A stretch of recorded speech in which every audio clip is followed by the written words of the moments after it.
রাজনীতিতে নামছেন জাইমা রহমান। বিএনপির ভারপ্রাপ্ত চেয়ারম্যান তারেক রহমানের একমাত্র কন্যা ব্যারিস্টার জাইমা রহমান কি আনুষ্ঠানিকভাবে রাজনীতিতে আসছেন? এমন প্রশ্ন এখন দেশের রাজনীতিতে গুরুত্বপূর্ণ আলোচ্য বিষয়।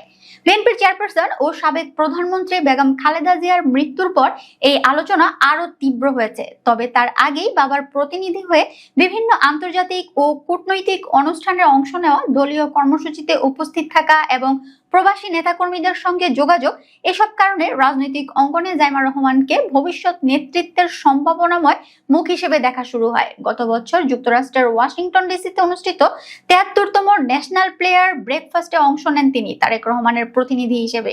সেখানে তিনি মার্কিন রাজনীতির প্রভাবশালী কয়েকজন ব্যক্তির সঙ্গে মত বিনিময় করেন। বিশ্লেষকদের মতে এটি ছিল তার রাজনীতিতে আনুষ্ঠানিক সম্পৃক্ততার একটি উল্লেখযোগ্য ইঙ্গিত। শুধু তাই নয়, প্রবাসী ভোট ও রাজনৈতিক সমন্বয় নিয়ে বিএনপির এক ভার্চুয়াল অনুষ্ঠানে অংশ নিয়ে বক্তব্য রাখেন তিনি। সম্প্রতি দাদি বেগম খালেদা জিয়ার মৃত্যুর পর শোক জানাতে আসা ভারতের পররাষ্ট্রমন্ত্রী ডক্টর এস জয়শঙ্করের সাথে সাক্ষাতে বাবার পাশে উপস্থিত থাকাও নতুন আলোচনার জন্ম দিয়েছে। বিএনপির রাজনীতিতে পারিবারিক ধারাবাহিকতার বিষয়টি নতুন নয়। দলের প্রতিষ্ঠাতা শহীদ রাষ্ট্রপতি জিয়াউর রহমানের আকস্মিক মৃত্যুর পর বেগম খালেদা জিয়ার রাজনীতিতে এসে শুধু দলকেই নয়, দেশের রাজনীতির গতিপথও পরিবর্তন করেন। পরবর্তীতে ২০২১ সালের নির্বাচনে তারেক রহমান গুরুত্বপূর্ণ ভূমিকা রাখেন এবং সংগঠনকে তৃণমূলে শক্তিশালী করতে উদ্যোগী হন। তবে ১/১১ প্রেক্ষাপটে দেশ ত্যাগের পর তিনি লন্ডনের রাজনৈতিক কর্মকাণ্ড চালিয়ে যেতে থাকেন। সেই সময় থেকে কাছ থেকে বাবাকে দেখে এবং পারিবারিক পরিমণ্ডলে থেকে জাইমা ধীরে ধীরে রাজনীতির অভিজ্ঞতা সঞ্চয় করেন।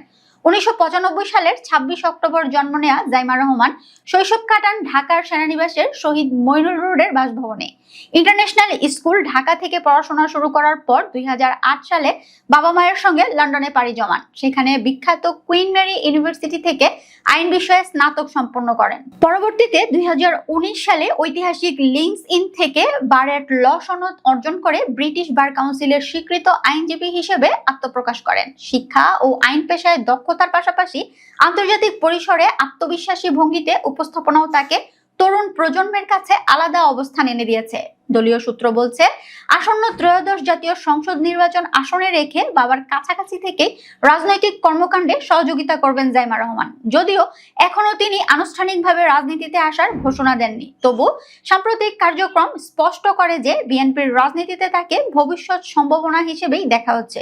বিশেষ করে খালেদা জিয়ার মৃত্যুর পর দলের আবেগী অবস্থার প্রেক্ষাপটে নেতৃত্বের ধারাবাহিকতায় তার সম্পৃক্ততাকে অনেকেই সময়ের দাবি হিসেবে মনে করছেন। রাজনৈতিক বিশ্লেষকদের মতে আন্তর্জাতিক অঙ্গনে পরিচিত কূটনৈতিক পর্যায়ে যোগাযোগ এবং পারিবারিক রাজনৈতিক ঐতিহ্য সব মিলিয়ে জাইমা রহমান ভবিষ্যতে বিএনপির গুরুত্বপূর্ণ নেতৃত্বের অংশ হতে পারেন। তবে তিনি কতটা সক্রিয়ভাবে এবং কোন ভূমিকায় রাজনীতিতে নামবেন তা এখনো পরিষ্কার নয়।